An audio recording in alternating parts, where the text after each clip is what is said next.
Si le leader est là, ça ne veut pas dire que compagnons d'eux. Parce qu'on veut éliminer le problème de collaborateur. Ce n'est pas biblique. Compagnons d'eux vous amène à avoir une chose. Vous pouvez aider votre leader. Rappelez que c'est grâce au serviteur de Saül qui va se retrouver là où il devait être roi. Rappelez-vous de ça. Dans la Bible, il y a plusieurs parties où vous voyez c'est le serviteur qui aide celui qui a la tête. Si vous-même vous subordonnez à dire que le leader fait tout et que vous le suivez naturellement, vous pouvez le perdre. Saül s'est perdu à cause du peuple. Il dit le peuple a voulu choisir les bonnes parties. Donc, il a reçu les instructions de Samuel. Ça veut dire que ce n'est pas une église à deux vitesses. C'est le corps de Christ. Notre seule bataille, c'est le monde des ténèbres. Pourquoi il faut le comprendre? Nous combattons tous pour gagner des âmes à Christ. C'est combattre le monde des ténèbres. L'église est seulement délocalisée, c'est-à-dire à plusieurs endroits, mais pour délivrer une chose, faire les nations de l'Église. Mais en le faisant, nous devons le faire en collaboration. C'est-à-dire nous travaillons dans l'unité, nous nous supportons, quels que soient nos problèmes et nos différences, objectif. C'est final. Une chose. Un jour, Jésus, avec le gars, il mit le comble à son ami. Il prend une serviette, la cache sur le il s'assoit et il va commencer à laver les pieds. Et parmi tous les disciples, il y a un qui est zélé, c'est Pierre. Il dit, Seigneur, jamais tu ne veux me laver les pieds. Jésus lui dit, si je ne te lave pas les pieds, tu n'auras pas de part avec moi. Après l'explique. Ce que je fais aujourd'hui, tu ne le comprends pas. C'est très important ce que nous disons. Vous savez, il faut éviter de penser que si Dieu nous a parlé, c'est qu'automatiquement, le leader doit réagir comme Dieu vous a parlé. Dieu a parlé à Marie. Joseph voulait la répudier. Dieu s'est débrouillé. Allez parler à Joseph. Amen.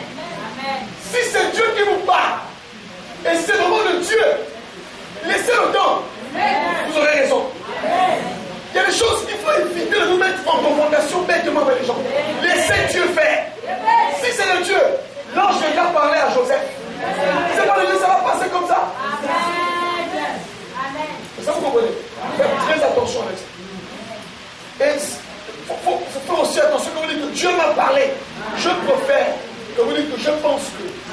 Même dans la Bible, un moment donné, pour une enseigne, il dit c'est pas Dieu, c'est moi-même qui vous dis. Il y a des choses où il faut assumer. C'est pas Dieu, mais je sais qu'on doit passer par là.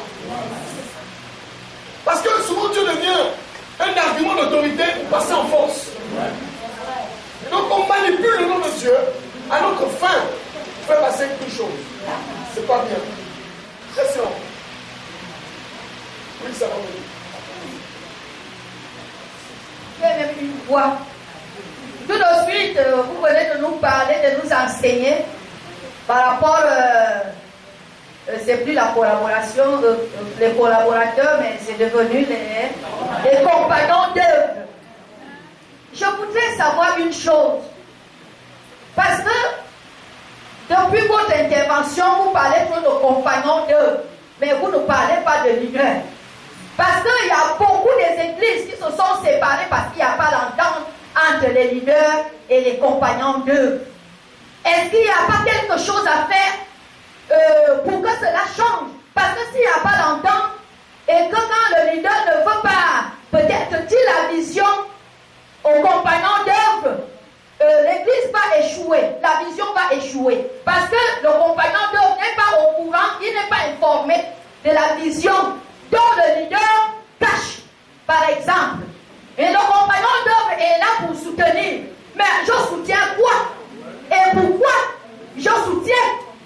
Il faut connaître ce que nous soutenons. Nous soutenons quelle vision? C'est la vision du diable ou bien la vision de Dieu? Je voudrais que vous nous expliquiez ça. Alléluia.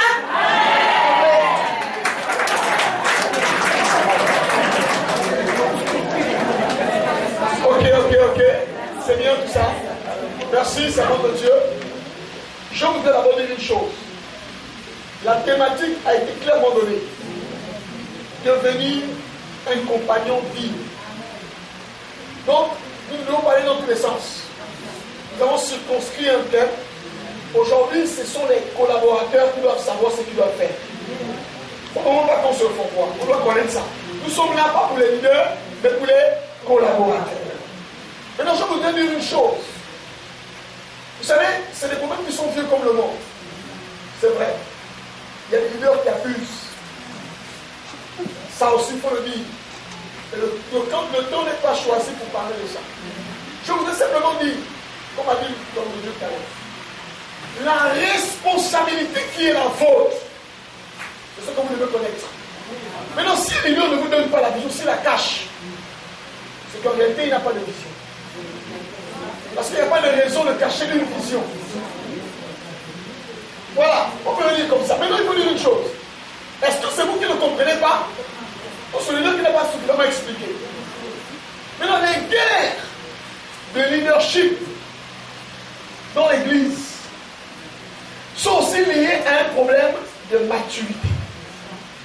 Nous allons voir ça. Il y a des choses qu'on peut passer outre. Je vous ai dit au départ que mon pasteur n'était pas quelqu'un de facile. C'était une femme, elle a un caractère difficile. Mais Dieu a utilisé son caractère pour me briser et m'amener où je suis. Vous comprenez ça? Chacun de nous vient d'un endroit avec un caractère. Et il a besoin d'être brisé. Amen. Si vous rencontrez des gens qui vont dans le même sens que vous n'allez jamais être brisé. C'est le faire qui l'Église le fait. Amen. Donc, lui, le leader peut ne pas vous dire la vision. Ce n'est pas une vision de Dieu, peut-être suffisamment spirituelle pour comprendre ça. Maintenant, si le leader ne dit pas la vision, comprenez que c'est une vision personnelle. C'est clair. On l'a dit tout à l'heure. S'il ne vous dit pas la vision, c'est qu'il a une vision personnelle. Et donc, vous savez ce que vous devez faire si vous êtes dans le cadre d'une vision personnelle. Amen. Mais vraiment, comme a dit l'homme de Dieu, votre responsabilité est engagée. Je veux parler ici, pas des pasteurs, mais des collaborateurs. C'est ce qui nous intéresse. Lorsque vous avez notre programme, on parlera des leaders. Mais d'abord, c'est des collaborateurs. Je t'encourage à aller lire l'histoire de David. C'est la seule histoire que je demande à lire. David et Saül. À 2 reprises, David a eu l'occasion de tuer Saül. Ses serviteurs nous disent que c'est Dieu qui le livre entre tes mains. Je dis souvent que si nous étions dans la nouvelle alliance, nous allons dire que toutes choses concourent au bien de ceux qui aiment Dieu. Tuons Saül. David a dit, même lorsqu'il savait que Saül était rejeté de Dieu, je ne peux pas faire du mal à loin de l'Éternel. Il a coupé un peu le manteau, son cœur a tremblé. Pourquoi? Parce que David ne voyait pas Saül. L'autorité, c'est la charge que Dieu met sur une personne, un objet ou une chose. Ça veut dire même si l'homme Saül se comporte mal, à cause de l'autorité qui est sur l'homme Saül, je fais attention. Saül, David est rentré dans la royauté avec des mains pures.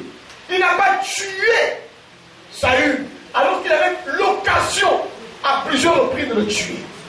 Parfois, Dieu peut permettre que la nudité, la faiblesse de l'union soit révélée, son incapacité à faire quelque chose. Mais c'est une interpellation pour nous. À l'aider à aller de l'avant. Si Dieu l'a rejeté, laissez Dieu le rejeter jusqu'au bout. Vous n'êtes pas bien placé pour porter votre main sur loin de l'Éternel ou votre bouche sur loin de l'Éternel. Mes amis, Noé avait vraiment bu le vin. Il était vraiment nu. Ce n'était pas bien. Mais quand il est revenu de son ivresse, quand il a maudit l'homme qu'on appelle Cham, la malédiction a accroché. Attention avec la question de l'autorité. C'est très important. Myriam et Aaron étaient les grands frères de Moïse. C'était normal qu'ils reprochent à Moïse un certain nombre de choses. Mais le problème, c'est qu'ils ont commencé à dire, lui là, est-ce que c'est seulement Dieu lui parle seulement à lui? Dieu a dit à Moïse, à cause de ça, je vais frapper. Faites attention. Le leader peut commettre une erreur. Faites attention. Et la sagesse. Je parle en termes de sagesse. Ce que tu es en train de dire, si Dieu permet qu'un homme soit à la tête, mes amis, Dieu sait pourquoi il est encore là. Saül n'avait plus le Saint-Esprit, s'il vous plaît. L'Esprit s'était retiré de lui bien longtemps. David a reçu cet esprit de royauté. Mais David n'est pas monté par conspiration à la royauté. Il a attendu que Saül meure même. Bien des années sont passées jusqu'à ce que d'autres estiment que c'est toi qui dois. Je peux vous appeler à un poste. Mais il estime que vous n'êtes pas assez mature. Il doit éliminer tous les ennemis pour rendre votre sentier sans contestation. Le problème, c'est que la jeunesse est remplie de fous. Nous pouvons voir des erreurs, il y en a. Mais ce n'est pas le temps. Tu as dit à Moïse, comme tu as dit au début, tu rentres en Canaan.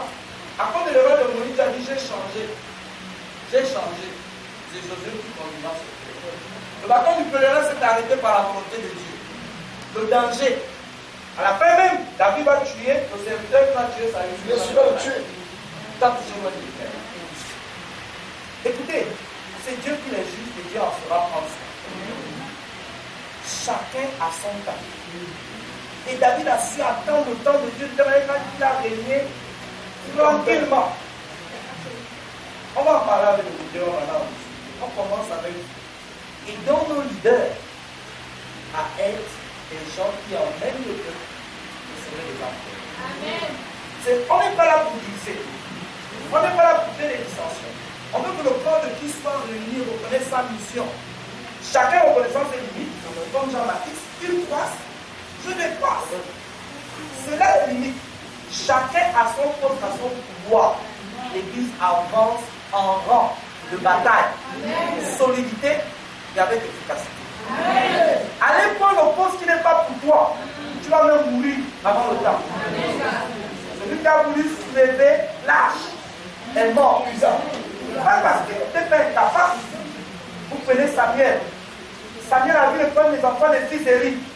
Tu avais dit à Samuel, même à Élie, je vais le changer. Il a fallu que tous meurent pour en arriver. Nous sommes des gens qui nous vont se supporter, on marche comme ça. Il a fait des erreurs. On lui a. Ça n'a pas pourtant été une solution pour Paul à contester son autorité. Mes amis, la Bible, on a été sauvés du monde. C'est ça passe, j'insiste. On n'est pas venu ici pour se faire. On n'est pas venu ici pour créer des dissensions, les leaders et les pasteurs. Nous voulons que le monde arrête de parler de l'église en mal. Quand une église fait un problème, écoutez, le pasteur vous va l'indexer. En tant que pasteur va l'indexer, c'est vous les églises. En tant qu'église, nous portons la communauté toute chrétienne. En tant qu'individu même, nous portons la communauté toute chrétienne.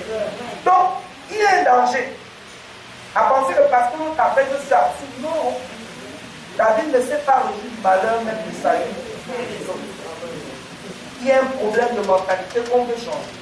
Nous voulons que le monde sente que l'église du Christ, bien que diversifiée, est unie pour gagner un seul peuple. Pourquoi les chrétiens sont bien, tout le monde a des problèmes? Dans le mal et les sorciers, il y a un problème. Moi, je ne suis pas. On va à la Canaan. Amen. Est-ce que le fidèle suit une âme du Seigneur? Est-ce que le pasteur suit une âme du Seigneur? Oui. Le problème, c'est que nous avons divinisé les hommes de Dieu. Au point qu'on les a mis à la même position de Christ. Les hommes saints. Je voudrais vous expliquer un principe de l'Ancien Testament. Lorsque la Bible parle, écoutez un peu ça. Le mot c'est homme. Homme de qui? Homme de Dieu. C'est très important. Ici nous avons l'humanité. Ici nous avons la divinité. Nous avons un homme qui a en lui une dimension divine par rapport à la grâce que Dieu lui a donnée. Ça ne fait pas de lui un Dieu. Mais il a la marque divine en lui, il est serviteur. Ça veut dire que son humanité peut se manifester. Jésus, on a prédit sa venue sur la terre depuis des milliards d'années. Tout le monde attendait le Messie. Jésus a chassé les démons. Jésus a prié pour les gens. Jésus a fait un truc extraordinaire. À quelques heures de sa mort, l'homme Jésus est sorti. Si c'est possible, éloigne. C'est pas Dieu qui parle là. C'est l'homme. Éloigne la coupe là de moi. Pas comme je veux, mais comme tu veux. Permettez-moi de vous le dire. Si le Fils de Dieu a eu peur, à un moment donné, qui sont les pasteurs pour avoir peur? Élie le grand qui a invoqué le feu, tué le prophète Baal, un jour, devant une femme. Les hommes de Dieu, ce sont des hommes d'abord. Vous me suivez? Maintenant, lorsqu'il y a un scandale, ça devient un scandale parce que c'est les chrétiens qui font de ça un scandale. La seule armée qui achève ses blessés, c'est l'Église. C'est la seule armée qui achève ses blessés.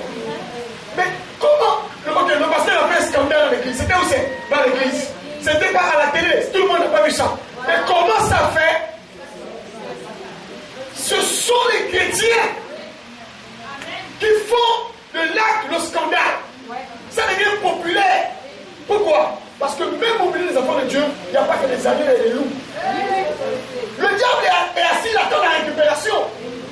Quel profil Dieu gagne en exposant ses serviteurs, en les humiliant? Il n'y a que le diable qui fait ça. Et parfois, sans le savoir, nous aussi, nous sommes utilisés par le diable pour faire la promotion des faiblesses des enfants de Dieu.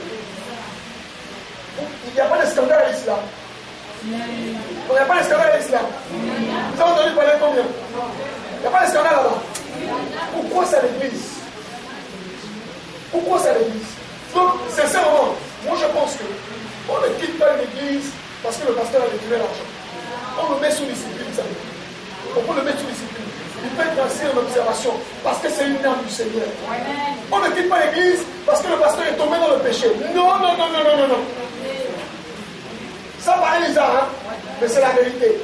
Ce sont les bébés spirituels qui font ça. Il y a des péchés connus. Il y a des péchés inconnus. Si Dieu vous a permis la grâce de connaître le péché de votre pasteur, c'est en médecine, on dit que dès que la plaie est connue, dès que la plaie est traitée, la guérison est déjà là. Mais quand la plaie est cachée, la mort s'ensuit. Donc parfois Dieu vous permet qu'une faiblesse de votre pasteur soit révélée. C'est un point que Dieu veut traiter dans la vie du pasteur. Mais Dieu va traiter ça au travers de vous aussi. Mais dès qu'il y a une partie, c'est un faux, c'est un ceci, non. Faites attention. Maintenant j'explique. Il y a des péchés de l'âme. Bon, il y a les péchés du corps, je veux dire les péchés de l'âme, les péchés de l'esprit, selon qu'on soit... voilà. Quand un pasteur va faire la magie, ça c'est bien un péché, normal. Là on a pu affaire à un pasteur. Là on a affaire à un sorcier. Quand un pasteur va faire le faux loup, c'est clair qu'on ne peut pas dans cette église. Parce que là on a pu affaire à un pasteur. On a affaire à quoi? Un sorcier. Parce que pasteur et magie, ça passe pas. Maintenant, si un pasteur a insulté quelqu'un, ça peut se régler. Si le pasteur est tombé, ça peut se régler. 7 fois, le juste homme. Comment le voir? Comment le voir? L'homme est tombé une seule fois. L'église est vidée.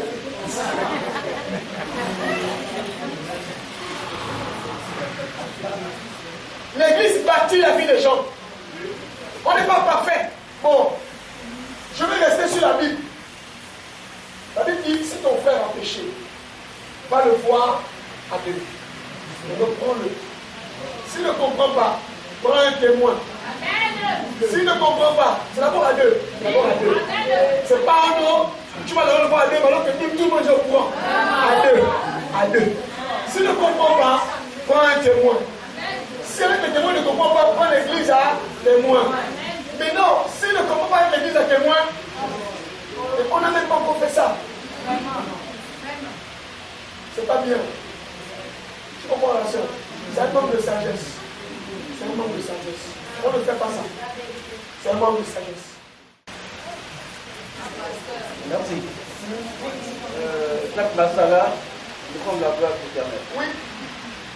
Vous avez dans votre enseignement que nous avons abandonné le modèle physique et nous sommes adonnés au modèle moderne. Là, n'est pas le problème au niveau de vie. Oui, c'est un problème. Vous savez,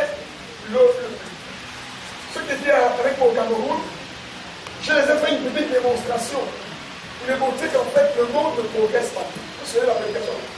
C'est au Cameroun, tout à l'heure. Le monde ne progresse pas.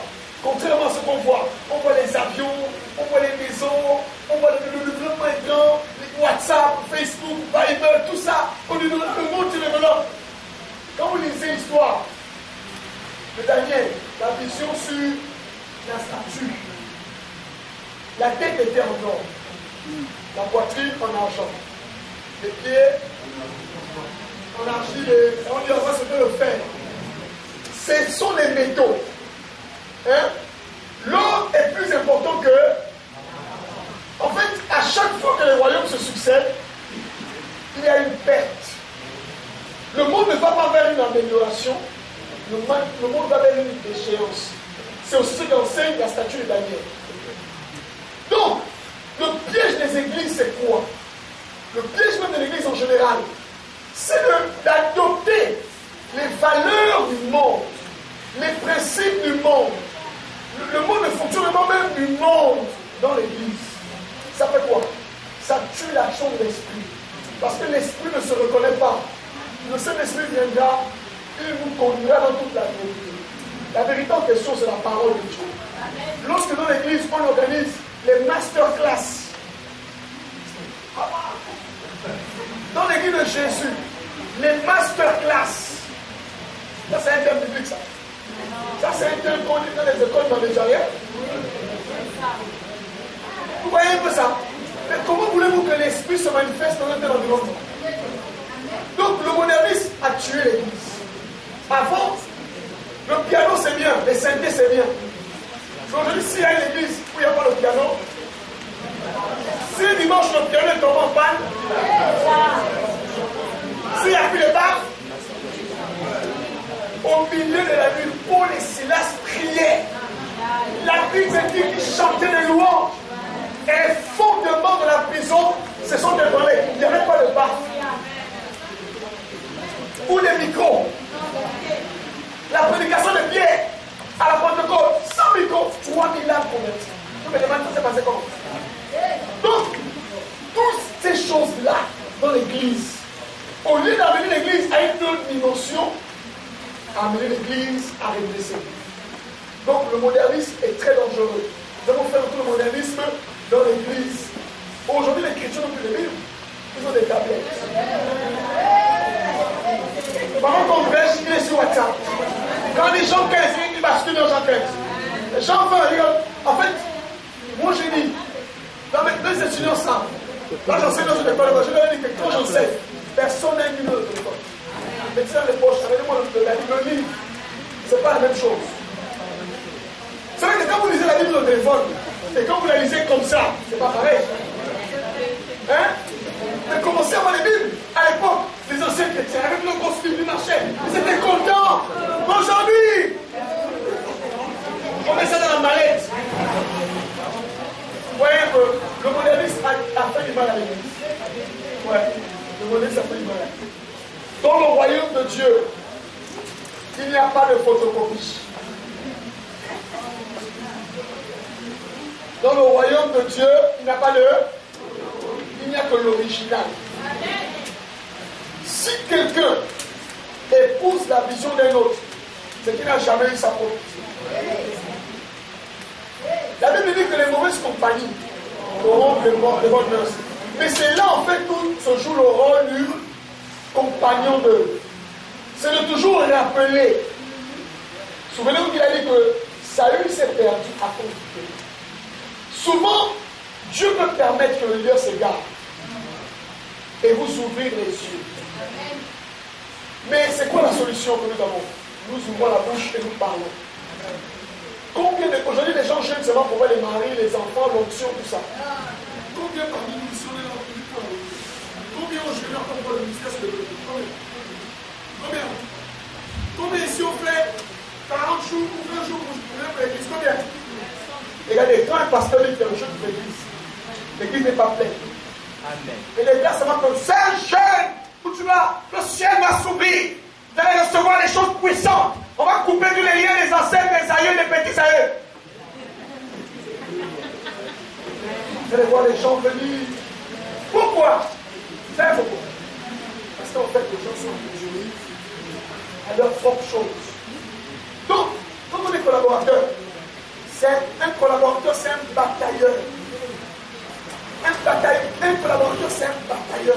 C'est quelqu'un qui se bat à côté de son leader. Même si le leader est tombé, il se bat, mais tu vas te lever. Amen. Mais les gens que vous ne pouvez plus sauver, c'est les gens qui ont commencé à faire des pratiques dans les alliances comme ça. Donc quelqu'un est déjà touché au feu, il danse le multi, il mange du boga, il commence à cracher les gens de sel partout, il verse l'huile, il vend des bouteilles d'huile. Quand vous êtes à niveau là.